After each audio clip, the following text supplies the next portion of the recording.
तो वहां पर मैडम तुषार म्यूजियम है, पता होगा उसके बारे में। वहां पर वैक्स की मूर्तियां बनी हुई हैं। तो मैंने वहां पर जो मैनेजमेंट थी उनसे कहा कि भाई वैक्स की मूर्तियां बनी हुई हैं अलग अलग अभिनेताओं की, नेताओं की, इनकी उनकी, लेकिन हमारे जो कवि सम्मेलनों में शिखर पुरुष हैं डॉक्टर हरिओम पंवार जी, उनकी मूर्ति नहीं है। तो उन्होंने जो बात मुझे कही, वो बात अगर गलत ना हो तो तालियां भरपूर देना, मैं उस व्यक्ति विशेष को आमंत्रित करूंगा। उन्होंने कहा कि ये सारी मूर्तियां मोम की हैं और डॉक्टर हरिओम पंवार आग के उस शोले का नाम है जिसको हम मोम में ढाल सकते। इससे बड़ा परिचय नहीं हो सकता। हमारे उस शिखर पुरुष आदरणीय डॉक्टर हरिओम पंवार जी को मैं काव्य पाठ के लिए आमंत्रित करता हूं और आप लोग एक बार भरपूर तालियां दे दीजिए। हमारा सौभाग्य कि हम उनको सुन रहे हैं।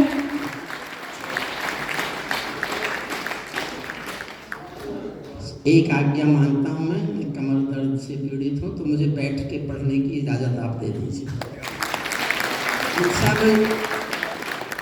इन मेरे छोटे भाइयों ने आज बहुत फेंकी, दादा तक पहुंचना है। सबने बहुत अच्छा पढ़ा सचमुच। और सुंदर कटारिया सारे समय हास्य की बातें करते रहे। अब कह रहे हैं अब कोई हास्य की बात नहीं होगी, असली हास्य की बात अब होगी।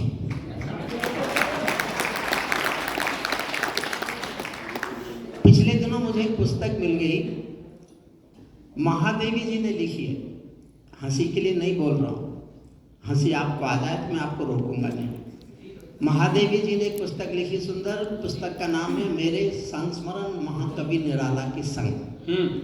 और उसमें एक संस्मरण लिखती हैं महादेवी वर्मा जी कि एक दिन निराला जी ने अपने कमरे में टंगी हुई महाकवि तुलसीदास की तस्वीर को जूतों से पीटा। तुलसीदास की तस्वीर को जूते लगाए, रोते जाएं और जूते मारते जाएं तस्वीर को। दोस्तों ने कहा पागल हो गए हो क्या, पूजा करते हो, इस आदमी की इष्ट मानते हो अपना, और आज इसकी तस्वीर को जूतों से पीट रहे हो। तो निराला ने और 2 जूते लगाए और रोते हुए बोले, मैं जो भी कुछ अच्छा अच्छा लिखना चाहता था ये सब कुछ कमबख्त मुझसे पहले लिख के चला। इस बात पर ताली मत बजाइए, ताली इस बात पर बजाइए, आज मेरा मन कर रहा है मैं इन कवियों की तस्वीर अपने कमरे में टांगूं।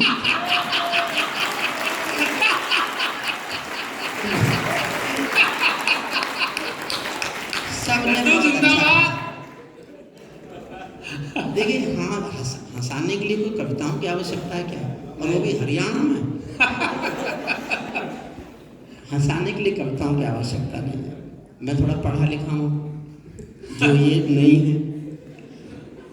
मैं आपको ज्ञान देता हूँ। आप जिसके साथ खुल के हंस सकते हो ना, उसके साथ केवल 24 घंटे बिता सकते हो। किसी के साथ खुल के हंसो, केवल 24 घंटे में जी भर जाएगा आपका। लेकिन आप किसी के साथ खुल के रो सको तो जीवन भर बिता सकते हो उसके साथ। ये बैठने की इजाजत आपको जी।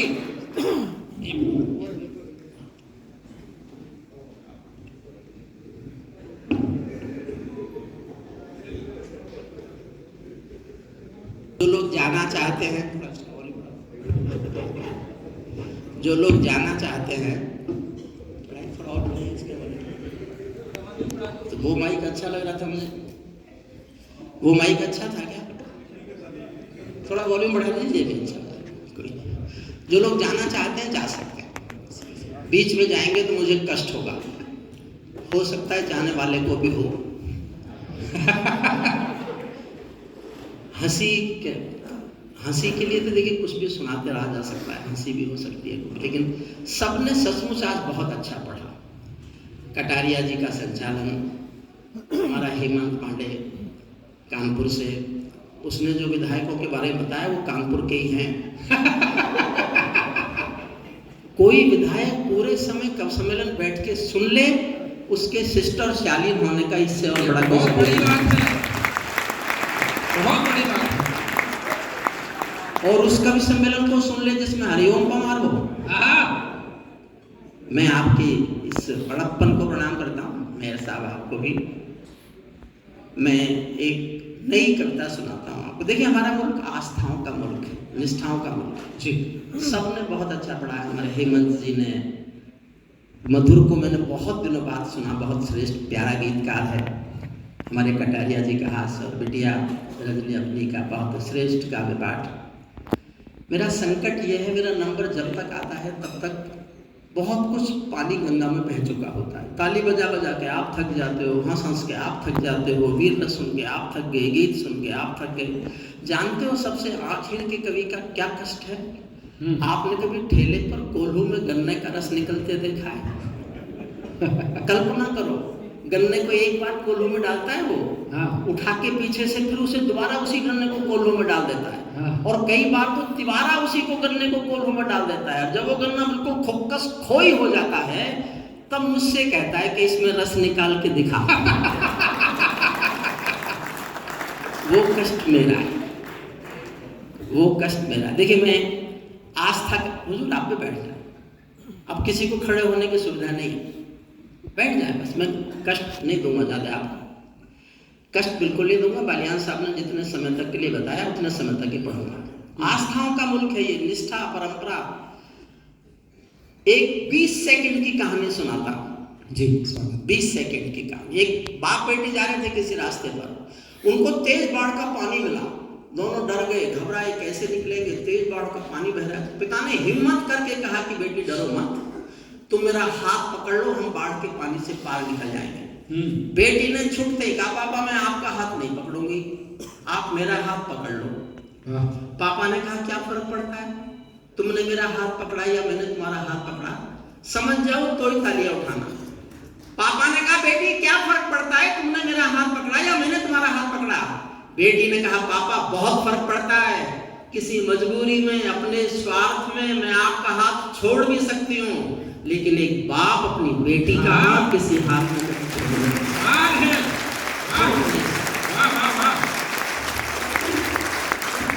अगर आपको लगता है कि इनका प्रभाव कम हो गया है तो मैं और कहानी नहीं सुनूंगा, वरना तो पहले मैं इनका प्रभाव कम करूंगा। खत्म क्या करूंगा, कोशिश तो करूंगा, खत्म ही करूंगा। ये जिनका मोबाइल बोल रहा है, जिनका आया है, मिला लो, और जो कष्ट आप सह रहे हो वो कष्ट उसको भी दो। कविता सुनना कष्ट ही है। मैं एक नई कविता अपनी सुनाता हूँ जो मैंने सोनीपत में नहीं सुनाई जी। कविता की पहली 4 लाइन में कविता का शीर्षक स्पष्ट हो जाएगा जी। नई कविता है बिल्कुल मेरी, और एक पढ़े लिखे कवि की कविता है। तुम इस बात पे हंसते क्यों? साहब, मैंने आज से 30 साल पहले LLD की थी। ये दुनिया में कानून की आखिरी पढ़ाई है। जब मैंने LLD की, कटारिया ने फोन करके कहा क्या कर लिया, मैंने कहा LLD कर ली, तो मुझसे बोला आप B.Ed नहीं कर सकते थे। हमारे बार के प्रेसिडेंट साहब बैठे, कानून पढ़ा लिखा आदमी भी समझदार हो सकता है, ऐसा नहीं है कि सभी कॉलेजियम की बात मानेंगे। पहली 4 लाइन में कविता का शीर्षक पता चल जाएगा जी। अगर 10% लोगों ने ताली बजाई तो कविता का 10% हिस्सा सुनाकर दूसरी कविता शुरू कर दूंगा। आधे लोगों की ताली उठेगी तो आधी कविता सुना के दूसरी कविता शुरू कर दूंगा। और अगर एक व्यक्ति की ताली उठ गई तो मैं फिर पूरी कविता सुनाऊंगा। थोड़ी सी मुश्किल शुरू में, बाद में बहुत आसान करता है। आप बैठ जाएंगे, आराम से बैठ जाए। आपके बैठ जाने से रूस और यूक्रेन यूं ही लड़ते रहेंगे। नहीं मानेंगे वो, बैठ। पहली 4 लाइन तय करेंगे कि आप कविता का अपना हिस्सा सुनना चाहते हैं, और आप आश्चर्य करेंगे मंच के मित्रों की भी सुनी हुई कविता नहीं है। ना बेटिया रजनी ने सुनी है ये कविता, ना ये कविता आप कटारिया ने सुनी है, ना ये कविता मथुर ने सुनी है, हेमंत ने शायद सुनी है। स्वागत है। पैरों में अंगारे बांधे, सीने में तूफान भरे, पैरों में अंगारे बांधे, सीने में तूफान भरे। हुजूर बैठ जाओ प्लीज, प्लीज। ये कोई संसद थोड़ा ही है जिसका मन करे कहीं भी घूम ले। प्लीज बैठ जाओ, ये अदब की महफिल है। हरिभूमि ने एक शिष्ट, शालीन, मर्यादित एक ऐसा सांस्कृतिक उत्सव किया है जो हरियाणा के सांस्कृतिक महत्व को बढ़ाता है। वाह। ऐसे उत्सव आपके शहर के ही नहीं, पूरे प्रदेश की सांस्कृतिक कल्चर को दुनिया पहले मानते थे हरियाणा की कल्चर एग्रीकल्चर, लेकिन अब हरियाणा की कल्चर ही भारत की कल्चर है। ये हरियाणा में सिद्ध। मन से सुन लीजिए मुझे, मैं स्वागत। थोड़ी उम्र ज़्यादा हो गई है इसलिए वृद्ध, लेकिन एक बात ध्यान से और सुन लेना, सूरज ढलते समय भी सूरज ही होता है। वाह कमाल। वाह। पैरों में अंगारे बांधे सीने में तूफान भरे, पैरों में अंगारे बांधे सीने में तूफान भरे, आंखों में दो सागर आजे कई हिमालय शीश धरे। मैं धरती के आंसू का संतरास नहीं तो क्या गाऊं, मैं धरती के आंसू का संतरास नहीं तो क्या गाऊं, खूनी तालिबानों का इतिहास नहीं तो क्या गाऊं, खूनी तालिबानों का। मेरे मित्र जो आगे आ जाए तो आनंद से 10 मिनट 15 मिनट 20 मिनट पूरी कविता सुनाऊं साहब, तो एक बार जोरदार तालियां भाई सब पूरी कविता। तो कुर्सी ले लीजिए खाली। पैरों में अंगारे बांधे सीने में तू, ये कुर्सी लेके साधारण संचालक महोदय मेरे पास आ जाए, ये मेरे पीछे बातें ना बनाए इसलिए ये व्यवस्था मैंने किया। हरियाणा वालों को नियंत्रण में करना आसान बात है क्या? पैरों में अंगारे बांधे सीने में तूफान भरे, आंखों में दो सागर आजे कई हिमालय शीश धरे। मैं धरती के आंसू का संतरास नहीं तो क्या गाऊं, खूनी तालिबानों का इतिहास नहीं तो क्या गाऊं, आगामी तूफानों का आभास नहीं तो क्या गाऊं, दुनिया के दादाओं का उपहास नहीं तो क्या गाऊं, दुनिया के दादाओं का उपहास नहीं तो क्या गाऊं। नई सदी परमाणु बम के गहरे पहले बैठी है। शुद्ध कविता सुनना साहब। हालांकि मैं हिंदी का आदमी नहीं, मेरा दुर्भाग्य है कि मैंने हिंदी नहीं पढ़ी, मैंने अंग्रेजी पढ़ी और अंग्रेजी में कानून पढ़ा और 40 साल कानून पढ़ाया, जिसका हिंदी से कुछ लेना देना नहीं है। लेकिन सोबत में बैठे रहो तो कुछ ना कुछ असर पड़ ही जाता है। नई सदी परमाणु बम के कहने पहले बैठी है, गायन धरती मां अंबर से पीड़ा कहने बैठी है, पुरवैया बम बंदूकों का जहर उगलते देखी है, विस्फोटों की गर्म हवा से नदी उबलते देखी है, नदी समंदर घाटी पर्वत झरने सब बेदूर मिले, कुदरत की सुंदरता के आभूषण चकनाचूर मिले, कुदरत की सुंदरता के आभूषण चकनाचूर मिले। मैं मेहंदी पायल कंगन के गीत नहीं गाने वाला, मैं मेहंदी पायल कंगन के गीत नहीं गाने वाला, आग छोड़कर चंदन बन के गीत नहीं गाने वाला, मैं उगते सूरज की लाली गाने वाला चारण हूँ, धरती पर मानवता के अधिकारों का उच्चारण हूँ, अंधियारों में शब्द किरण का उजियारा गाता हूँ मैं, धरती से आतंकवाद का निपटारा गाता हूँ, धरती से आतंकवाद। अच्छा, ये तो श्रोता अच्छे हैं आप लोग सब इसलिए जम रहे थे। सारे कवि जम रहे थे और जमते थे और मेरे पीछे जो देखते थे मेरी तरफ। और मैंने सबसे कहा कि जब मैं आया हुआ हूं तो तुम जमने की कोशिश क्यों कर रहे हो? अंधियारों में सब, ये हंसी की बात है कि कमाल है। मैं आपको बहुत हल्के हल्के करके मैं आपको वहां ले जाऊंगा जहां आपको लगेगा कि आग हम भी हैं और आग तुम भी। वाह।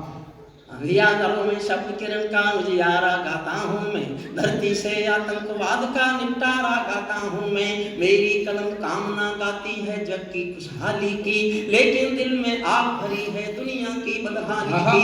कितना अधोपतन देखूंगा सत्ता के व्याकरणों में, गांधी लिंकन बुद्ध पड़े हैं चरमपंथ के चरणों में। दो पंक्तियां ताली मांगती हैं। कितना अधोपतन देखूंगा सत्ता के व्याकरणों में, गांधी लिंकन बुद्ध पड़े हैं चरमपंथ के चरणों में, मुझको ये पूरी दुनिया लाचार दिखाई देती है, चीर हरण के चौसर का दरबार दिखाई देती है, चीर हरण के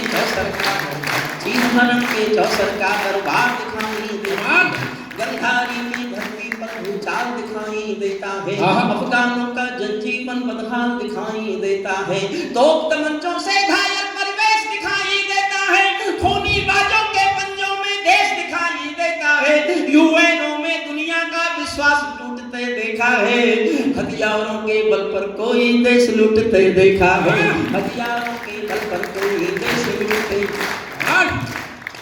और हेमंत, लड़कियों के चक्कर में पढ़ना छोड़ दो,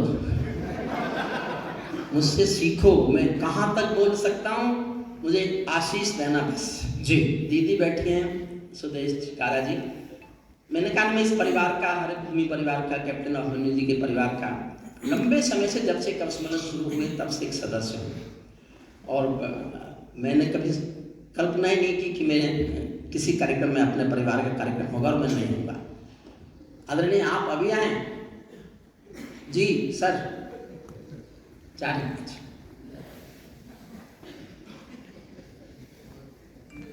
ठीक।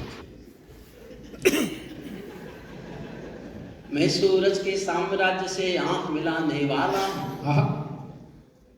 ये मत समझना कि मोदी जी फेंकते मैं इतनी ऊंची फेंकने वाला हूं कि आप सोच भी नहीं सकते।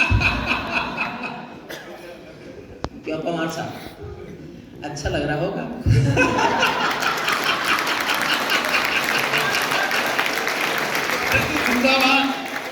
आपको भी तैयार कर रहा हूं। मैं सूरज के सामने सचमुच आशीष मांगता हूँ। मैंने जब लिखा था मैं खुद खुश हो गया था। लिख तो देना ही चाहिए, हो नहीं हो क्या फर्क पड़ता है। मैं सूरज के साम्राज्य से आंख मिलाने वाला हूँ, मैं सूरज के साम्राज्य से आंख मिलाने वाला हूँ, दुनिया के हर दादा के मैं ताज हिलाने वाला हूँ।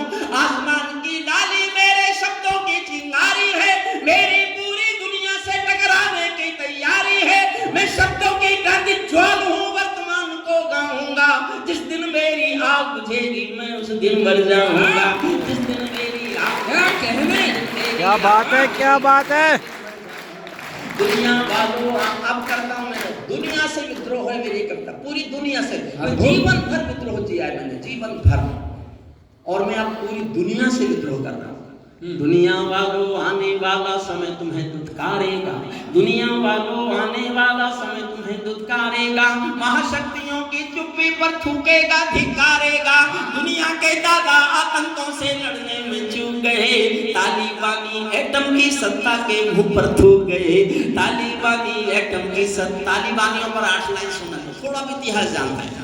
तालिबानी एटम की सत्ता के मुंह पर थूक गए, तालिबानी आतंकों की शैली गढ़ने वाले हैं, तालिबानी बर्बरता की सीढ़ी चढ़ने वाले हैं, तालिबानी यादों में लादेन छिपा कर बैठे हैं, अपनी आंखों में पिंडी के नैन छिपा कर बैठे हैं।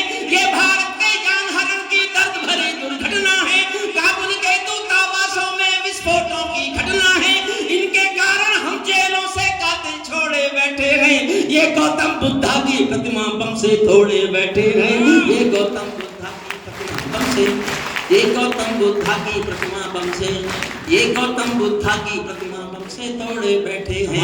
तालिबानों की बेशर्मी शर्म पड़ी पानी पानी। आप कल्पना कर सकते हैं, दुनिया में एक मुल्क में 600 साल पुराना पाषाण युग आ गया। लड़कियां पढ़ेंगी नहीं, लड़कियां दुकान नहीं जाएंगी, स्कूल नहीं जाएंगी।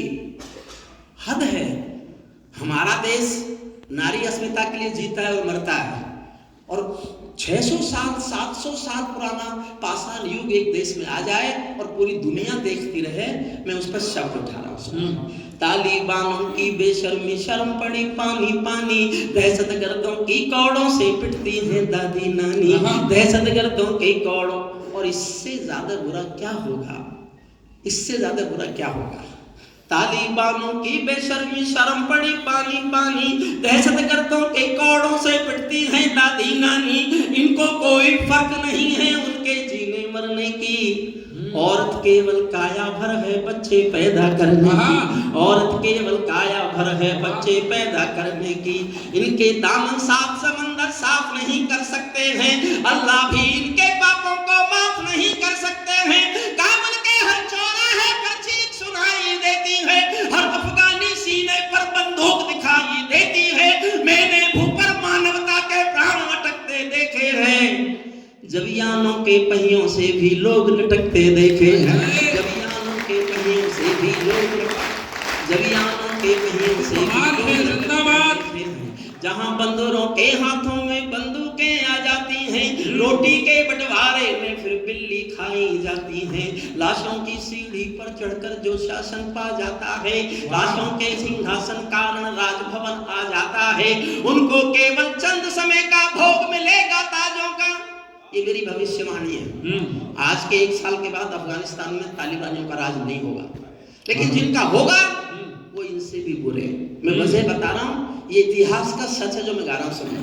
लेकिन उनको अल्प समय का भोग मिलेगा ताजों का, जैसे छीना छिन जाएगा राजभवन सरताजों का, जैसे छीना। और कारण हमारे देश की संस्कृति में लिखा हुआ, सुनना। चाहे देर खुदा कर दे लेकिन अंधेर नहीं करता, चाहे देर खुदा कर दे लेकिन अंधेर नहीं करता, घायल शेर सवारों को खाने में देर नहीं करता, घायल शेर सवार है खाने में देर।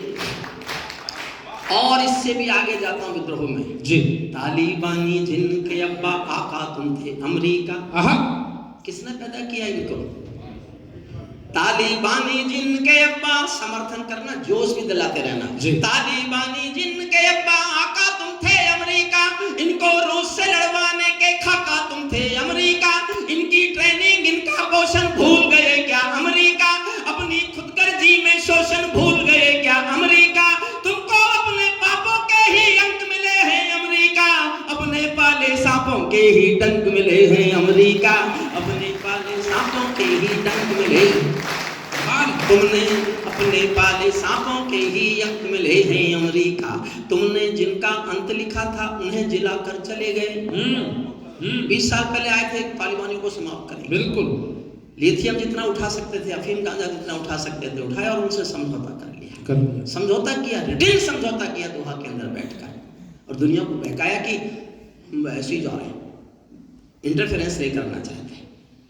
जिनका तुमने अंत लिखा था उन्हें जिलाकर चले गए, आतंकों के साए को। 4 लाइन मैंने बहुत दर्द से लिखी हैं और आपका बहुत जोश में तालियों से समर्थन मांगता हूं, सुनना। तुमने जिनका अंत लिखा था उन्हें जिलाकर चले गए, जिनका तुमने अंत लिखा था उन्हें जिलाकर चले गए, तुमने जिनका अंत लिखा था उन्हें जिलाकर चले गए, आतंकों के साए को तुम हाथ हिलाकर चले गए, भोले भाले अफगानों का हृदय तोड़कर चले गए, जहरीले सांपों के घर में दूध छोड़कर चले गए। जिस दिन काबुल से अमरीकी हाथ छूटते देख लिया, हमने दुनिया के दादा का दम टूटते देख लिया, हमने दुनिया के दादा का दम टूटते, हमने दुनिया के दादा का दम टूटते देख लिया। मैं दुनिया को बतलाता हूँ अमेरिका की चतुराई, दोहा में ही लिख बैठे थे समझौते की चौपाई। और 2 लाइन फिर प्यार मांगते हैं आपका, दोहा में ही लिख डाली थी समझौते की चौपाई, ये समझौता नहीं समर्पण कर बैठे हो अमेरिका, अपनी महाशक्ति का तर्पण कर बैठे हो अमेरिका, अपनी महाशक्ति का तर्पण कर बैठे हो अमेरिका। क्या अमेरिका यूं ही अपने रिश्ते नाते तोड़ गया, अपने हथियारों को हेलीकॉप्टरों को छोड़ गया? सच तो ये है अमेरिका ने बहुत दोगला बेच दिया, भोले भाले अफगानों को तालिबान को बेच दिया, भोले भाले अफगानों को तालिबान को बेच दिया। हारा तो भारत भी है, हारे तो हम भी हैं साहब। हमने उनकी पार्लियामेंट बनाई, सीनेट बनाई, बहुत काम किया, अभी तो बिल पास ही नहीं हुए थे और हमको आना पड़ा वहां से निकल के। हारा तो भारत भी है, भारत का सद्व्यवहार गया तो व्यापार है, लेकिन मैंने लिखना उचित नहीं समझा। 4 लाइन में भारत की स्थिति बता रहा हूं, हमारी असमंजसता क्या है, क्या करें, हम करें क्या? हारा तो भारत भी है, भारत का सद्व्यवहार गया, जैसे शकुनी के पासों से धर्म युधिष्ठिर हार गया। भारत असमंजसता वाली पीर समेटे बैठा है, जैसे अर्जुन जैसे माधव पंचाली का चीर समेटे बैठा है, जैसे माधव पंचाली का चीर। देखो साहब, मैंने यहीं तक कविता लिखी थी, लेकिन पिछले साल 2021 के 15 अगस्त को मैंने तालिबानियों के प्रेस प्रवक्ता का एक बयान सुन लिया टीवी पर, और वो 7 बार टेलीकास्ट हुआ।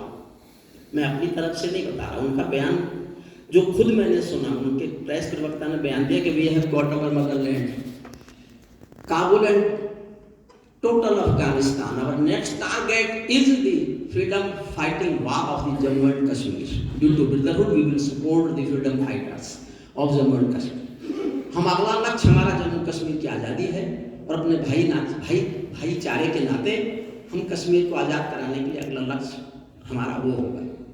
मैंने कहा ये इनके इरादे तो बहुत खराब है और उसके सबूत भी मिले। जो हथियार अमेरिका ने वहाँ छोड़े वो ड्रोन से कश्मीर में गिरे हुए पाए गए। तब मैंने अंतिम छंद लिखा पूरी दुनिया को सुनाने के लिए भारत की ओर से। इस समय पूरा भारत जब सुना रहा है तो पूरा भारत एक है। सुरेंद्र पवार जी भी उसमें हैं, हरिओम पवार जी भी उसमें हैं और कोई और हो तो वो भी उसमें हैं।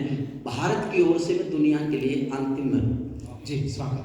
और साहब मैंने आपको कुर्सियों से नहीं उछाला तो मैं काहे का हरिओम पवार कमाल काहे का हरिओम वाह। तो कटारिया जी ने भी आपको काफी दिया ही था।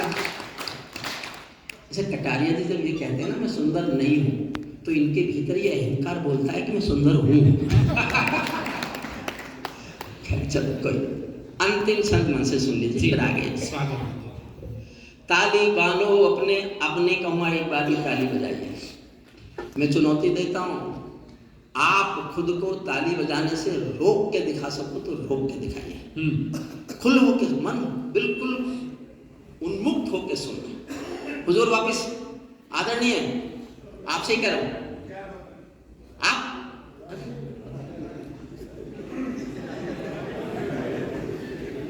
भाई वाह ये तो बहुत बहादुर आदमी है। इसका नाम मुझे देना। उत्तर प्रदेश में कभी अखिलेश जी की सरकार आ गई तो इस बहादुरी पर इनको यश भारती मिल सकती है। हरिओम पवार माइक पे है और किसी के जाने की हिम्मत मेरे लिए तो अनुभव है। चलिए जी ये उत्तर प्रदेश का ही है। कानपुर का भी होगा। आइए मूड में आइए अंतिम छंद सुन लीजिए। जी जी ताली बानो अपने घर में। मैं पानी इसलिए नहीं पी रहा कि मुझे कोई प्यास लगाई। अब मैं जिनको कोसने वाला हूं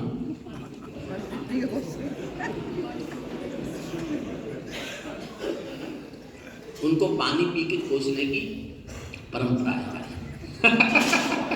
मैं देखना चाहता हूं जोश मुझ में ज्यादा है या आप में ज्यादा आता है।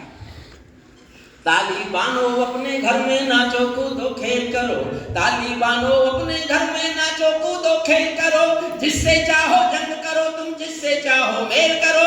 लेकिन मेरे कश्मीर के सपन देखना बंद करो। पाकिस्तानी गरम तवे पर हाथ सेकना बंद करो। पाकिस्तानी गरम तवे पर हाथ सेकना बंद करो।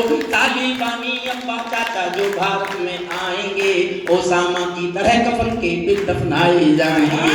ओसामा की तरह कफन के फिर दफनाए जाएंगे। हम घाटी में आतंकी अभियान कुचल कर रख देंगे। कोयल के घर कौवों का अरमान कुचल कर रख देंगे। जो घुसपैठी घाटी में बारूदी गर्म हवा देंगे। हम उनको जन्नत की 70 हूरों से मिलवा देंगे। हम उनको जन्नत की 70 हूरों से मिलवा देंगे। चंद किराए के ये गुंडे और तमंचे पिंडी के। चंद किराए के ये गुंडे और तमंचे पिंडी के। सौदागर बनकर बैठे हैं आतंकों की मंडी के। पहले इनको संविधान की परिभाषा में समझा दो। ना समझे तो फिर बुलडोजर की भाषा में समझा दो। ना समझे तो फिर बुलडोजर की भाषा में ना समझे तो फिर बुलडोजर की भाषा में समझा दो। बंदूकों की गोली का उत्तर सद्भाव नहीं होता। हत्यारों के लिए अहिंसा का प्रस्ताव नहीं होता। कोई विस्तर कभी शांति के बीज नहीं हो सकता है और भेड़िया शाकाहारी कभी नहीं हो सकता है। और भेड़िया शाकाहारी कभी नहीं हो सकता है। बंदूकों की गोली का उत्तर सद्भाव नहीं होता। धरती पर हत्यारी बंदूकों ने तर्पण नहीं किया। दुनिया में आतंकवाद ने कभी समर्पण नहीं किया। ये केवल कुचला जाता है दूसरी राह नहीं होती। संकल्पों के निर्णय को जग की परवाह नहीं होती।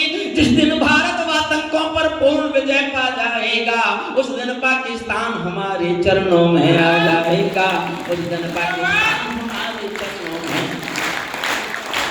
कमाल है। समझौते का आदी बनना छोड़ दिया।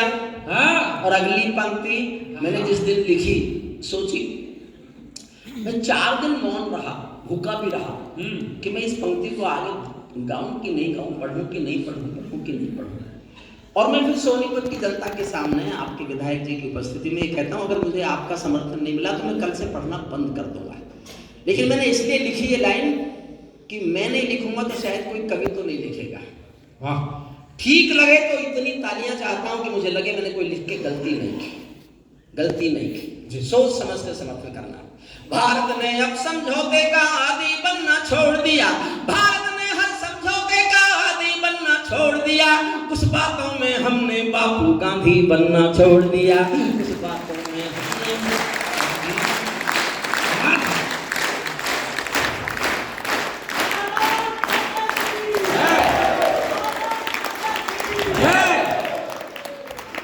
कुछ बात, मेरी बात पर ध्यान दें, मुझे आप पकड़ नहीं सकते, मैं कानून का प्रोफेसर रहा हूं। मैंने लिखा है कुछ बातों में।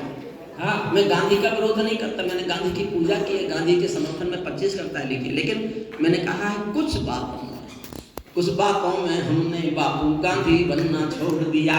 नई सदी का भारत है ये 62 वाला दौर नहीं, नई सदी का भारत है ये 62 वाला दौर नहीं। पूरी दुनिया को बदला दो, दिल्ली है लाहौर नहीं।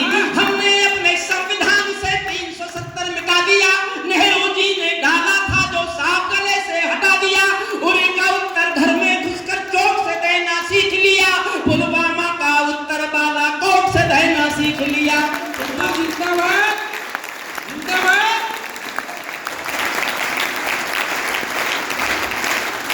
नई सदी का सल्यूट करता हूं आपको, कमाल है, सल्यूट करता हूं साहब। उरी का उत्तर घर में घुसकर, नई सदी का भारत है ये 62 वाला दौर नहीं। पूरी दुनिया को समझा दो, दिल्ली है लाहौर नहीं।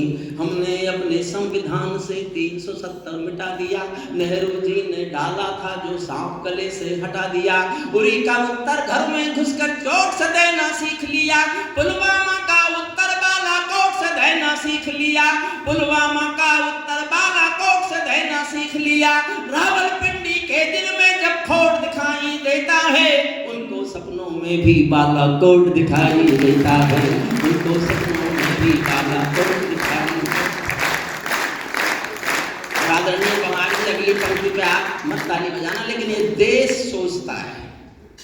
मैं साहित्यकार हूं ही नहीं, मैं साहित्यकार बनना भी नहीं चाहता, मैं साहित्यकार के रूप में मरूं ये मैं चाहता ही नहीं। मैं इस देश के आम आदमी की धड़कन गाता था, मैं केवल इस रूप में याद किया जाना चाहता हूँ। मैं एक पंक्ति गा रहा हूँ, समर्थन करो तो ऐसा करना कि मैं सोनीपत कभी भूलूं नहीं। मेरी बात ठीक ना लगे तो चुप रहना, मैं मान लूंगा कि मेरी सोच में कमी होगी। रावलपिंडी के दिल में जब खोट दिखाई देता है, मंच का भी मन मांगता हूँ, रावलपिंडी के दिल में जब खोट दिखाई देता है, उनको सपनों में भी बालाकोट दिखाई देता है।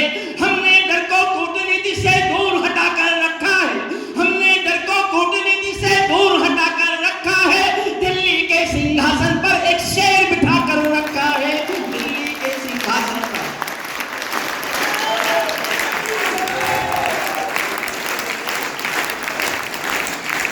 जिंदाबाद। वहां कोई भी होता, मैं दुनिया से इसी भाषा बोलता, मैं दुनिया से इसी भाषा में बोलता। ये मुझे मनमोहन जी के सामने लिखनी पड़ती, मैं तब भी यही भाषा बोलता। कमाल कमाल कमाल। ये भारत बोल रहा है। हाँ, यहाँ पार्टी का मामला है ही नहीं, पार्टी का मामला है ही नहीं। दिल्ली के सिंहासन पर एक शेर बिठाकर, अंतिम 4 लाइन और सुन लो जी। भारत की संसद ने कस्में खा खा कर स्वीकारा है। 2 बार कस्में खा चुकी है संसद, 2 बार। इसके माने जिन जिन्होंने कस्में खाई है वो सब झूठे, अगर वो पूरा नहीं करते जो कसम खाई। भारत की संसद ने कस्में खा खा कर स्वीकारा है, पाकिस्तानी कब्जे वाला सब कश्मीर हमारा है, पाकिस्तानी कब्जे वाला सब कश्मीर हमारा है। दिल्ली के सिंहासन से ये निर्णय आने वाला है, पाकिस्तानी कब्जे वाला अपना होने वाला है। हम भी दुनिया के दादा हैं, गीत सुनाता फिरता हूँ, अग्निवंश के 4 अंकुल की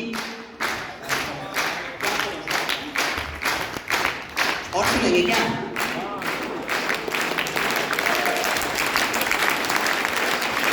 सॉरी बट आपको और सुनना चाहता हूं। मैं सुना दूं। देखिए, मैं फिर आपको छोटी छोटी 2 कविताएं सुनाता हूँ। बैठेंगे, कोई उठेगा तो नहीं। एक कविता मैं आपको सुनाता हूँ। ये किसके फोटो खींचे जा रहे हो आप? ये हमारे लेवल। बैठ जाओ, बैठ जाओ। एक मेरे मन का दिल का भीतर एक छाला है जिसको फोड़ता हूं। अभी आप आश्चर्य करेंगे, इस देश में कुछ घटना ऐसी घटती है जिन पर किसी का ध्यान जाता नहीं है। संगरूर से कभी बाई चुनाव इलेक्शन हुआ और वहां से एक सांसद जीत के आए।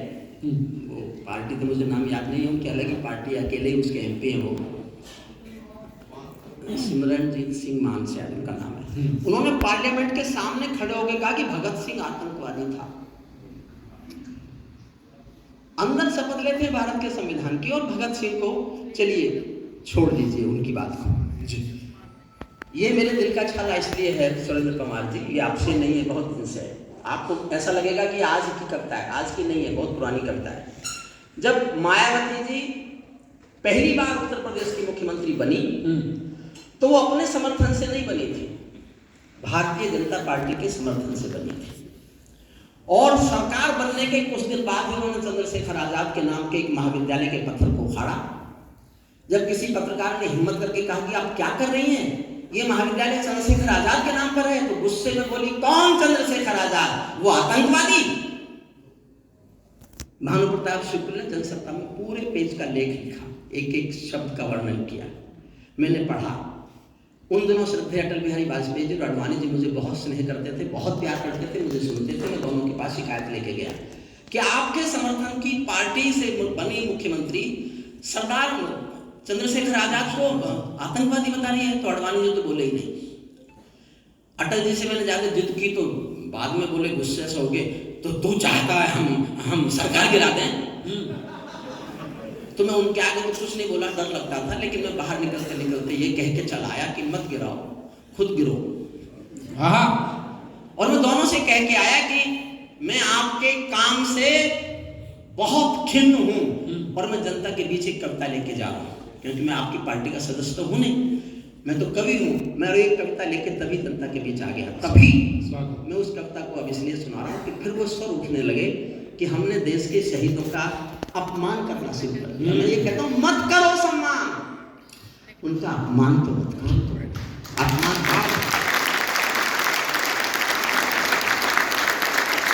अभी कुछ दिन पहले एक सरदार भाई बैठे थे यहाँ, मैं किसी भी सिख भाई की पगड़ी देखता हूँ उसे गुरुद्वारा समझ के सर झुका लेता हूं। मुझे लगता है मैं किसी शायद आप जिन्होंने इतिहास पढ़ा है वो जानते हो, ये गर्व की बात है। जिस कौम को हमने चुटकुलों की कौम बना के छोड़ दिया मंचों से, उस कौम का आजादी के लिए दिया हुआ योगदान हिंदुस्तान की हर कौम से कई गुना है। मैं इतिहास जानता हूं, अंग्रेजों ने अदालत से कानूनी मुकदमे चलाकर पूरा लीगल प्रोसेस पूरा करके, बाकी प्रेसिडेंट साहब बैठे हैं, जिन केसेस में प्रोसेस पूरा हुआ लीगल, ऐसी 106 फांसी हुई कुल। बाकी तो कितने लोग पेड़ से लटका दिए, लेकिन लीगल प्रोसेस अडॉप्ट करके 106 बेटों को फांसी लगी, जिनमें 92 बेटे सिख मां की कोख के बेटे। मैंने उन दिनों लिखा था, हम कर्जा खाए बैठे हैं गुरु गोविंद की कुर्बानी का, हम क्या एहसान चुकाएंगे उनकी आंखों के पानी का। हम उनकी पूजा करते हैं आजादी के आधारों में, जिनके आगे जिनके दो बेटे जिनके दीवार। हमारी संवेदनशीलता समाप्त हो रही है। मैं इसका एक उदाहरण देता हूं, 15 सेकंड। मर रही है संवेदनशीलता। जिस किसी मुल्क की संवेदनशीलता मरेगी, उसकी संस्कृति मरेगी, संस्कृति मरेगी तो संस्कार मरेंगे, और संस्कार मरेंगे तो राजनीति में पतन शुरू हो जाएगा। किसी दल के हों, वो पतन के शिकार होंगे। 15 सेकंड की कहानी सुनना। एक बहुत अमीर महिला बहुत बड़ी कार में, बहुत महंगी साड़ी पहने हुए एक साड़ी की दुकान में आई और दुकानदार से कहा, मुझे जल्दी से एक सस्ती सी साड़ी दे दो, मेरी नौकरानी की बेटी की शादी होने वाली है। ये कोई खास बात नहीं है, अक्सर अमीर महिलाएं ऐसा ही करती हैं। खास बात यह है कि आधे घंटे बाद एक 80 साल की बुढ़िया टूटी फूटी रिक्शा में फटी हुई धोती पहनकर उसी साड़ी की दुकान में आई और उसने कहा मुझे इस दुकान की सबसे अच्छी साड़ी दे दो, मेरी मालकिन की बेटी की शादी है। हम संवेदनाओं के लाशों पर नहीं होने लगे। ये कविता मैं इसलिए सुना रहा हूं, देश की नई पीढ़ी कम से कम ये महसूस करे कि 7.5 लाख लोगों ने जान दिया इस देश में आजादी लाने के लिए। हम कितने साल किस तरह से रहे। सुनिए कविता। स्वागत। तभी लिखी थी मैंने, आपकी कविता नहीं है, लेकिन आपको ऐसा लगेगा कि आज की ही कविता है जी। मन तो मेरा भी करता है झूमू नाचूं गाऊं मैं। बहुत शानदार कविता। आप अभी आए सर, अभी शुरू हुआ है, पहला कवि हो। आप समय से आए। समय से देर से पहुंचना भारत की परंपरा है, इसको सबको निभाना चाहिए। वर्ल्ड ट्रेड टावर पर जब हमला हुआ, 10 बजे हमला हुआ, भारत का कोई नहीं मरा, क्योंकि 10 बजे कोई नहीं पहुंचा दुकान पर। मुझे उस दिन पता चला कि हम देर से कोई कार्यक्रम शुरू क्यों करते हैं। इसे सुन लीजिए, 15 मिनट में आपकी और मांगता हूँ। 7 मिनट की ये कविता है और इसको सुन रहे हैं तो फिर 3.5 मिनट की मेरे जीवन की सबसे अच्छी कविता है करगिल के शहीदों पर, मैं उसको सुना के समापन करेंगे। स्वागत। और इतना ही समय शायद हमें बालियान जी ने दिया है। मन तो मेरा भी करता है झूमू नाचूं गाऊं मैं, आजादी की सौगातों पर 100 गीत सुनाऊं मैं, लेकिन शबनम वाला वातावरण कहां से लाऊं मैं मल्हारों वाला अंतःकरण कहां से लाऊं मैं दामन में दर्द तुम्हारे अपने लेकर बैठा हूं, आजादी के टूटे फूटे सपने लेकर बैठा हूं, घाव जिन्होंने भारत माता को गहरे दे रखे हैं, उन लोगों को जेट सुरक्षा के पहरे दे रखे हैं। मैं नींद में हूँ, एक बहुत लंबी रोड की यात्रा करके मैं यहाँ पहुँचा हूँ और सोया इसलिए नहीं कि मैं आधे घंटे सो जाता, फिर मैं जगता ही नहीं 3, 4, 5, 7, 8 घंटे। तो मेरी नींद उतर जाएगी आपकी तालियों से और मैं आप तक पहुँच जाऊँगा अपने मन से। घाव जिन्होंने भारत माता को गहरे दे रखे हैं, उन लोगों को जेट सुरक्षा के पहरे दे रखे हैं, जो भारत को बर्बादी की हद तक लाने वाले हैं, वे ही स्वर्ण जयंती का पैगाम सुनाने वाले हैं। आजादी लाने वालों का तिरस्कार तड़पाता है, बलिदानी पत्थर पर थूका बार बार तड़पाता है, इंकलाब की बलबेदी भी जिससे गौरव पाती है, आजादी में उस शेखर को भी गाली दी जाती है, आजादी में उस शेखर को भी गाली दी जाती है। मैं दिनकर की परंपरा का चारण हूँ, भूषण की शैली का। हेमंत पांडे, तुम भी ताली बजाओ। मैंने तुम्हारी उन कविताओं पर तालियां बजाई जो मेरी समझ में भी नहीं आई।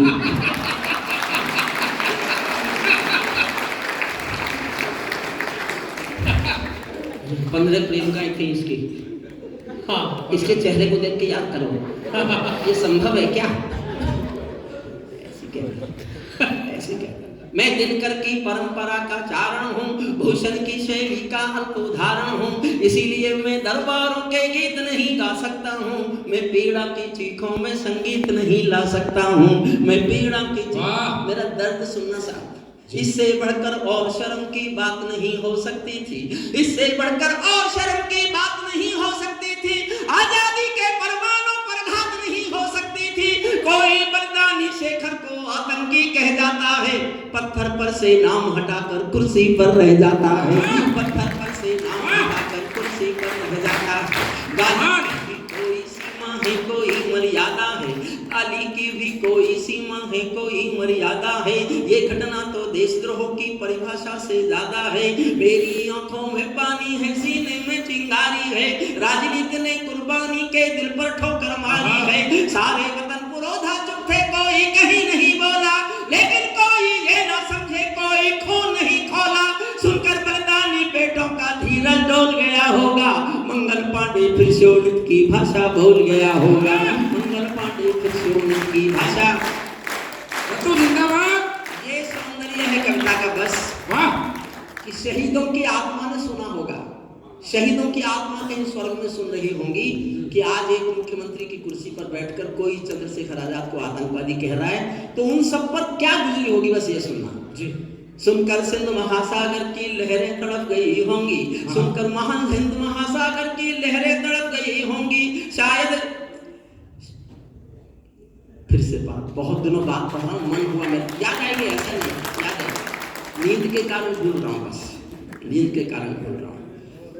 सुनकर चंद मंगल पांडे फिर शोणित की भाषा बोल गया होगा, सुनकर हिंद महासागर की लहरें तड़प गई होंगी, शायद बिस्मिल की गजलों की बहरें तड़प गई होंगी, नील गगन में कोई पुच्छल तारा टूट गया होगा, अशफाकुल्लाह की आंखों में लावा फूट गया होगा, अशफाकुल्लाह की आंखों में लावा फूट गया होगा, भारत भूमि पर मरने वाला टोला भी रोया होगा, इंकलाब का रंग बसंती चोला भी रोया होगा, चुपके चुपके रोया होगा संगम तीरथ का पानी, आंसू आंसू रोई होगी धरती की चूनर धानी, एक समंदर रोई होगी भगत सिंह की कुर्बानी, क्या यही सुनने की खातिर फांसी झूले सेनानी, क्या यही सुनने की,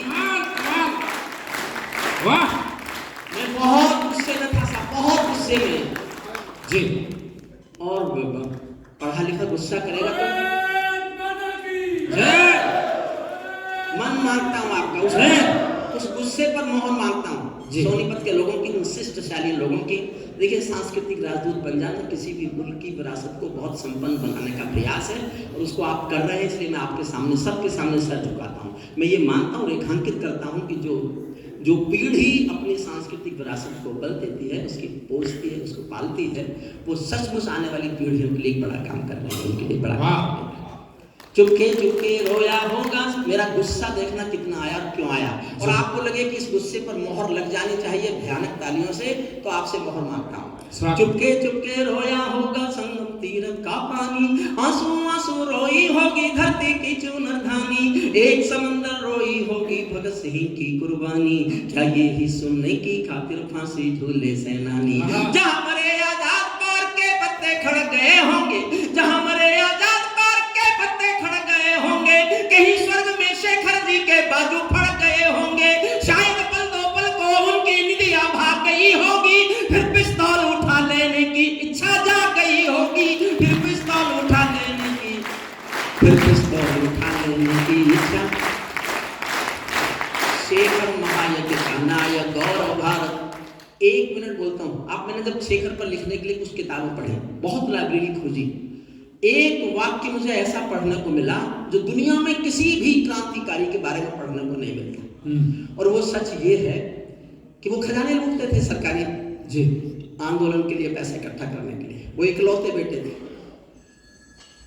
मध्य प्रदेश में झाबुआ जिले में एक गांव है भाबरा, वहां उनके माता पिता रहते थे, इकलौते बेटे थे, भाई बहन नहीं थे और गरीब थे।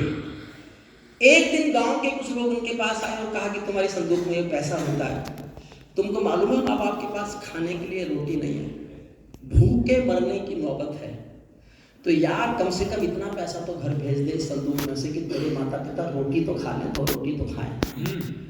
तो चंद्रशेखर आजाद 2 वाक्य बोला, एक आंखें गीली करके, एक आंखें लाल करके। आंखें गीली करके तो उसने ये कहा कि क्या माँ बाप सिर्फ मेरे हैं और क्रांतिकारियों के नहीं है? तब उसकी आंखों में आंसू थे, लेकिन तुरंत ही उसने आंखें लाल करके कहा कि इस संदूक में से तो 1 पैसा दूंगा नहीं। गांव वालों, तुम उनको रोटी नहीं खिला सको तो मुझे खबर करना, किसी दिन मैं आऊंगा और अपने पिस्तौल की 2 गोली दोनों के सीने में उतार के चला। कोई आतंकवादी बताए। और साहब आप रोएंगे सुनकर, 1932 से 1948 तक 16 साल चंद्रशेखर की मां पागलों के रूप में जिंदा रही। लोग पत्थर मारते थे कि डाकू की मां जा रही है। 16 साल पत्थर सहे उसने। एक उनका दोस्त उनको 49 में लेके आया झांसी, वहाँ उनका देहांत हुआ, अंतिम संस्कार किया। मैं शेखर पर थोड़ा सा बोलता हूँ, सुनना। शेखर महायज्ञ का नायक गौरव भारत भूखा है, शेखर महायज्ञ का नायक गौरव भारत भूखा है, जिसका भारत की जनता से रिश्ता आज लहू का है, जिसके जीवन के दर्शन ने हिम्मत को परिभाषा दी, जिसके पिस्टल की गोली ने इंकलाब को भाषा दी, जिसने धरा गुलामी वाली कांति निकेतन कर डाली, आजादी के हवन कुंड में अग्नि चेतन कर डाली, जिसके कारण त्याग अलौकिक माता के आंगन में था, इकलौता बेटा होकर भी आजादी के रण में था, जिसको खूनी मेहंदी से भी देह रचाना आता था, आजादी का योद्धा केवल चले चबे ना खाता था। अब तो नेता परवरसर के शहरों को खा जाते हैं और पुलों के शिलान्यास में नहरों को खा जाते हैं। अब तो नेता परवरसर के शहरों, दो लाइन पर और तालियां बजाना।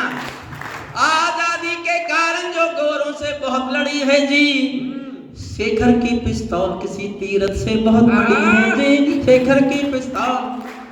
क्या कह रहे हैं, वाह। और जो मैंने कहा उस समय, उसी समय कहा, मैं आज भी कह रहा हूँ, यहाँ भाजपा के जो लोग हों, दिल पर हाथ रख के सुनना और आपको मेरी बात ठीक लगे तो समर्थन करना। मैंने तभी लिखा था ये, जो भारत माता की जय के नारे गाने वाले, जो भारत माता की जय के नारे गाने वाले हैं, राष्ट्रवाद की गरिमा गौरव ज्ञान सिखाने वाले हैं, जो छोटी छोटी बातों पर संसद में अड़ जाते हैं, श्री राम मंदिर मुद्दे पर सड़कों पर लड़ जाते हैं, 60 दिनों तक स्वर्ण जयंती रथ लेकर जो घूमे थे, आजादी की यादों के पत्थर पूजे थे, चूमे थे, इस घटना पर चुप बैठे थे, सबके मुंह पर ताले थे। तब गठबंधन तोड़ा होता जो तुम हिम्मत वाले थे, तब गठबंधन तोड़ा होता जो तुम हिम्मत वाले। और साहब ताली बजा सको तो मैं देखना चाहता हूँ आपका जोश। 2 लाइन पढ़ रहा हूँ जी, आपके जोश का, आक्रोश का पराकाष्ठा देखना चाहता हूँ, आकाश भर आपका गुस्सा देखना चाहता हूँ। 2 पंक्तियां सुनना। तब गठबंधन तोड़ा होता जो तुम हिम्मत वाले थे, तुम सत्ता में शामिल थे तो टूक डांट भी सकते थे, तुम सत्ता में शामिल थे तो टूक डांट भी सकते थे, जो जीभ शहीदों पर थूके वो जीभ काट भी सकते थे, जीभ शहीदों पर थूके वो जीभ काट। है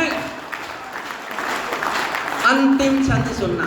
जो सीने पर गोली खाने को आगे बढ़ जाते थे, भारत माता की जय कहकर फांसी पर चढ़ जाते थे, जिन बेटों ने आजादी के लिए कहानी दे डाली, आजादी के हवन कुंड के लिए जवानी दे डाली, दूर गगन के तारे उनके नाम दिखाई देते हैं, उनके स्मारक भी चारों धाम दिखाई देते हैं, उनके स्मारक भी और कविता की सबसे अच्छी पंक्तियां जी, बिटिया रजनी अपनी और गीतकार हमारा बैठा है मधुर, दोनों को सौंपता हूँ। शुद्ध गीत की पंक्तियां करता हूँ।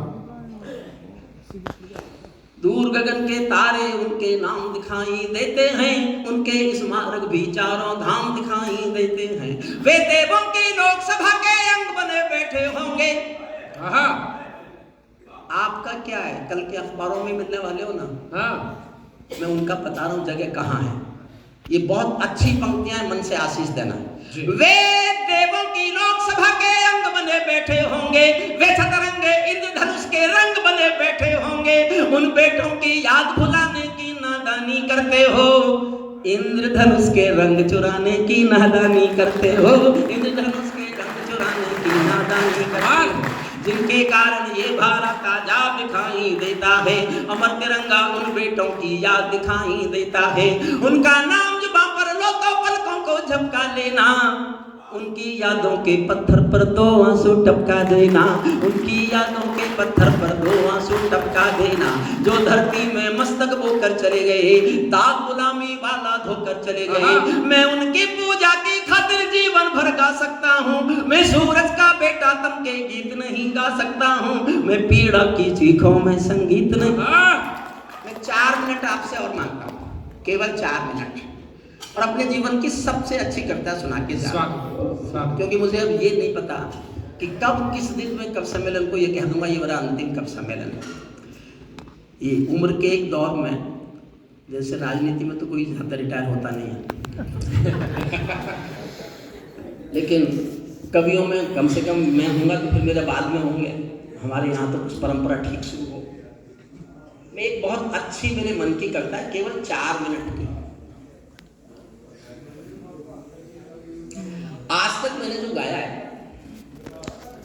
वो सब मेरे आंसू की आग है। मैंने अपने आंसू को आग का दर्जा दिया।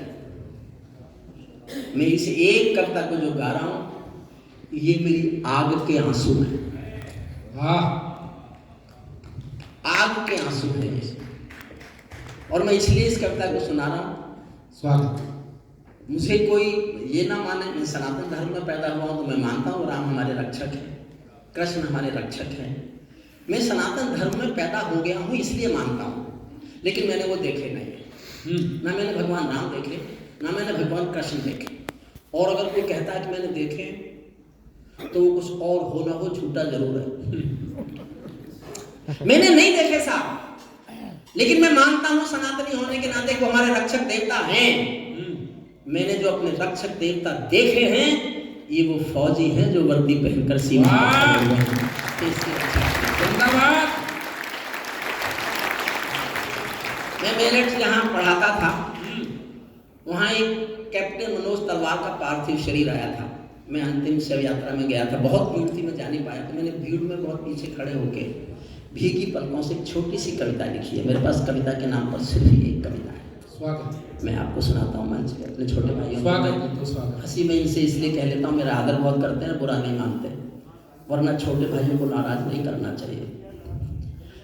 इस इतिहास में धरती पर जिसने भी अपने छोटे भाई को नाराज किया, चाहे वो रावण हो, चाहे वो बाली हो, चाहे वो प्रमोद महाजन हो, उसके अच्छे दिन नहीं थे। इसलिए छोटे भाइयों को नाराज नहीं करना चाहिए। मैं भी नहीं करता इनको, मैं इसलिए थोड़ी चापलूसी भी कर लेता हूँ। एक कविता मन से लीजिए। स्वागत है, स्वागत।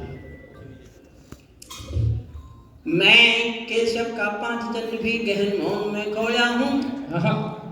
एक 10 सेकंड और दो, 10 सेकंड। एक पालतू पिंजरे में तोता था किसी के पास। एक दिन मालिक ने तोते से कहा, मैं पड़ोसी गांव जा रहा हूँ, तेरा शाम तक का खाना मैंने पिंजरे में रख दिया है, खा लेना। तोता बोला, मालिक उस गांव में मेरे गुरुजी रहते हैं। तो मालिक बोला, तो मैं क्या करूं? बोले, उस गांव में जा रहे हो तो मेरे गुरुजी को मेरी राम राम बोल देना। मालिक ने कहा, मिलेगा तो बोल दूंगा। मालिक गए, वो जाके पूछा उसने कि मेरे पड़ोस पिंजरे में एक तोता रहता है भाई, कोई उसका यहाँ गुरु है क्या? एक बूढ़ा तोता उठ के आया, उसने कहा, हाँ मैं उसका गुरु हूँ। तो उसने कहा, तो मेरे पिंजरे के तोते ने तुमको राम राम भेजी है। बूढ़े तोते ने सुना और मर गया। मालिक लौट के आए, तोते ने आके पूछा, मेरे गुरु मिले? मालिक बोला, काय का तेरा गुरु? मैंने तेरी राम राम बोली, वो तो सुनते ही मर गया। इतना सुनते ही पिंजरे का तोता भी मर गया। मालिक ने जब पिंजरा खोला तो तोते की आत्मा कहती चली गई कि मालिक तुम समझे नहीं, समझे नहीं मालिक तुम। मेरे गुरु ने मेरे लिए संदेश भेजा है कि जिसको आजाद होना है उसे मरना आना चाहिए।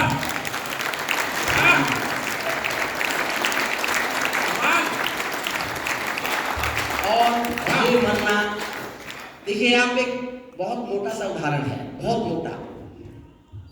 धीरूभाई अंबानी हो, दुनिया का सबसे अमीर आदमी हो, अडानी कोई भी हो, कोई उनके पास जाके ये कहे, वो किसी से ये कहे कि भाई मैं तुमको लाख रुपए की नौकरी दूंगा, 10 लाख की दूंगा, 50 लाख की दूंगा, 1 करोड़ की नौकरी दूंगा, लेकिन तुमको मेरे लिए मरना पड़ेगा।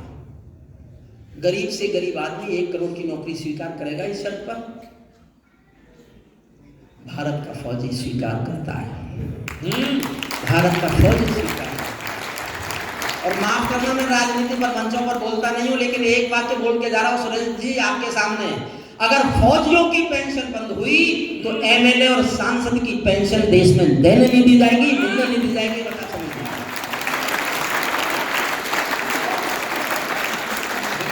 ये आंदोलन मैं चला। संसद की कैंटीन की सब्सिडी मैंने बंद कराई है। 28 रुपए में खाना मिलता था। ये गरीब लोग हैं ना सांसद लोग, इसलिए इनको 28 रुपए की थाली। 14 करोड़ की सब्सिडी सांसदों को इसलिए कि ये गरीब लोग हैं, इनको खाने में सब्सिडी मिलना चाहिए। अगर सांसदों को, विधायकों को पेंशन मिलेगी तो फौजियों की बंद नहीं होने दी जाएगी। वाह, मैं सैनिकों को समर्पित देकर करना सुनिए। स्वागत है। मैं केशव का 5 जन्म भी गहन मौन में खोया हूँ। मैं केशव का 5 जन्म भी गहन मौन में खोया हूँ।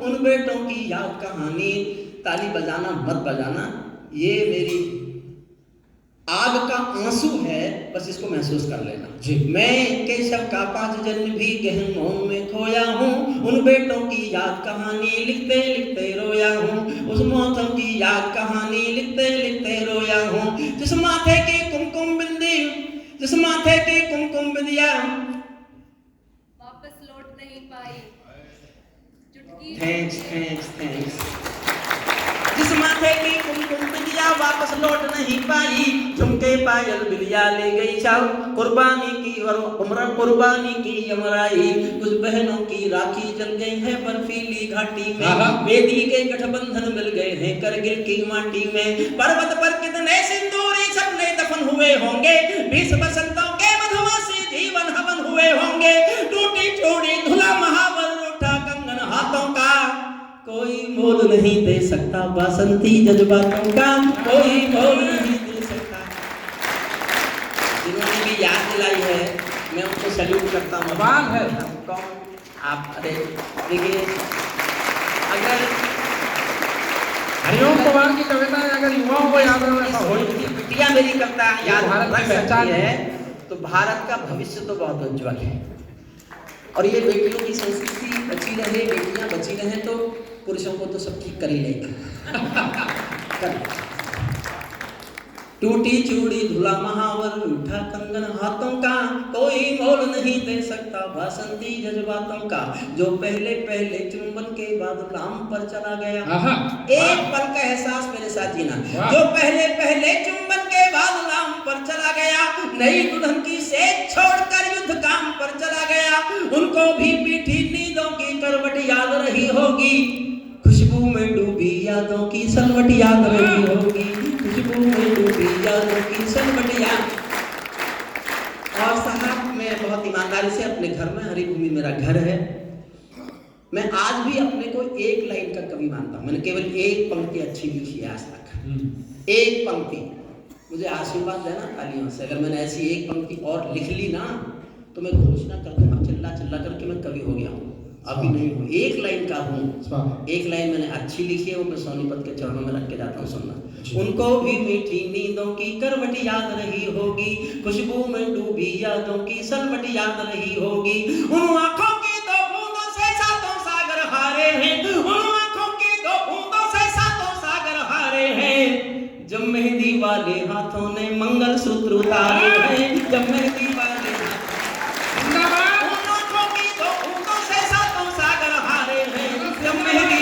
हाथों ने मंगल सूत्र उतारे हैं, गीली मेहंदी रोई होगी चुपके घर के कोने में, ताजा काजल छूटा होगा चुपके चुपके रोने में, जब बेटे की याद होगी सुनने आंगन में, शायद दूध उतर आया हो बूढ़ी माँ के दामन में, शायद दूध उतर आया हो बूढ़ी माँ के दामन में, वो विधवा पूरी दुनिया का बोझा सर ले सकती है, संसार के किसी भी मजहब में स्त्री अर्थी को कंधा नहीं देती।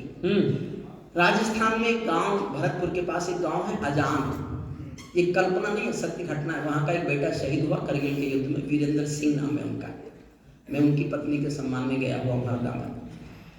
पार्थिव शरीर गांव आया, सेना के अफसरों की मर्जी के खिलाफ, गांव वालों की मर्जी के खिलाफ। उसकी पत्नी ने, जो पढ़ी लिखी नहीं है, शादी के दिन वाले कपड़े पहने और शमशान घाट तक अपने पति को ये दुनिया की पहली घटना थी जब कोई औरत,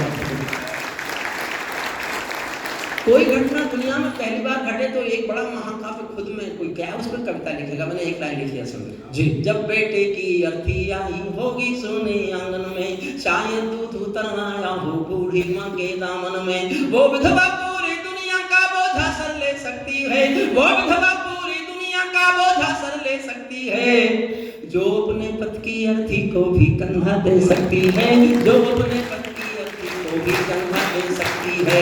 मैं ऐसी हर देवी के चरणों में सिर झुकाता हूँ, इसीलिए मैं कविता को हथियार बनाकर गाता हूँ, इसीलिए मैं कविता को हथियार बनाकर गाता हूँ। जिन बेटों ने पर्वत काटे हैं अपने नाखूनों से, कल्पना करो -48 और +48 में कैसे लड़ते होंगे। जिन बेटों ने पर्वत काट, सैनिक के शौर्य पर केवल 6 लाइन बोलता हूं, जिन बेटों ने पर्वत काटे हैं अपने नाखूनों से, उनकी कोई मांग नहीं है दिल्ली के कानूनों से। जो सैनिक सीमा रेखा पर ध्रुव तारा बन जाता है, उस कुर्बानी के दीपक से सूरज भी शर्माता है। गर्म दहानों पर तोपों के जो सीने अड़ जाते हैं, उनकी गाथा लिखने को अंबर छोटे पड़ जाते हैं। उनके लिए हिमालय कंधा देने को झुक जाता है, कुछ पल को सागर की लहरों का गर्जन रुक जाता है। उस सैनिक के शव का दर्शन तीरथ जैसा होता है, चित्र शहीदों का मंदिर की मूर्त जैसा होता है, चित्र शहीदों का मंदिर की मूर्त। आखिर से 8 लाइन सुनना बस। क्या ये देश उन्हीं का है जो सीमा पर मर जाते हैं? क्या ये देश उन्हीं का है जो सीमा पर मर जाते हैं? अपना खून बहाकर टीका सरहद पर कर जाते हैं। कोई युद्ध वतन की खातिर सबको लड़ना पड़ता है, संकट की घड़ियों में सबको सैनिक बनना पड़ता है। जो भी कौम वतन की खातिर मरने को तैयार नहीं, उनकी संतति को आजादी जीने का अधिकार नहीं, उनकी संतति को। आखिर से 4 लाइन पढ़ता हूँ। देखिए, मैं उम्र में इन लोगों से बड़ा हूँ, तो जो भी अच्छा हुआ वो हरिभूमि का है, सोनीपत का है, हमारे विधायक जी का है, हमारे मेयर साहब का है, आप सबका है, सोनीपत की जनता का है। कहीं कोई किसी बात की कोई आशा लगा हो आपको, हमारे किसी कवि के मुंह से कोई अच्छी बात निकली हो जो अच्छी ना लगे, तो उसके लिए मैं माफी मांगता हूँ, जिम्मेदारी लेता हूँ। मैं आखिर के 4 लाइन पढ़ता हूँ। स्वागत। आखिर में मैं 1 लाइन, विधायक जी मेरे घर में भी बहुत नेता है, मैं ऐसी लिखना चाहता था, अगर सीधे सीधे लिखो तो मुझे मारे, वो तो पढ़ा लिखा मानते ही नहीं। अच्छा, जाटों में कोई किसी को पढ़ा लिखा मानता है क्या? मैं आपको उदाहरण बताता हूँ। हरद्वारी लाल जी और स्वरूप सिंह जी, आप सब जानते होंगे, स्वरूप सिंह भी वाइस चांसलर रहे, हरद्वारी लाल जी भी वाइस चांसलर रहे, और एक बार दोनों आमने सामने चुनाव भी लड़े। तो हरद्वारी लाल जी का ये बयान है जो दुनिया में प्रसिद्ध है कि हिंदुस्तान में केवल 1.5 जाट पढ़ा हुआ है, एक मैं और आधा स्वरूप सिंह। तो हमारा कहाँ नंबर आने वाला है जब हमारे कोई बड़े पढ़े लिखे नहीं है। तो 4थी लाइन ऐसी है कि मैं नेताओं पर बहुत बहुत बहुत ही क्रोध में कुछ लिखना चाहता था, और ऐसे लिखना चाहता था कि वो सामने बैठे हो तो उनकी समझ में ना आए, और समझ में भी आए तो इतनी देर में आए जब तक मैं निकल जाऊं। आप शख्स को आमंत्रित करता हूं कि ईमानदारी से सोचना, क्या इससे ज्यादा सख्त कोई बात नेताओं से कह सकता है? लेकिन मैंने चालाकी से कही है, पढ़े लिखे होने का फायदा उठाया है। उस लाइन से विदा लेते हैं। बालिया जी आकर के धन्यवाद करेंगे। बालिया जी खड़े जाओ।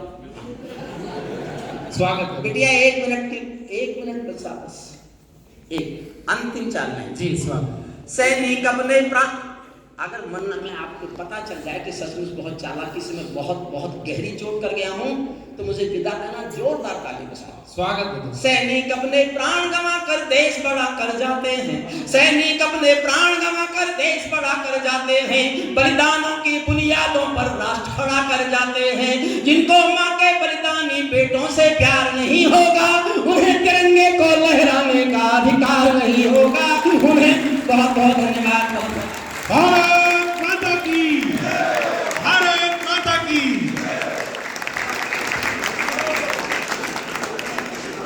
वर्ड ऑफ थैंक्स के बाद हम राष्ट्रगान के लिए रुकेंगे। ये मेरी प्रार्थना है, केवल 52 सेकंड।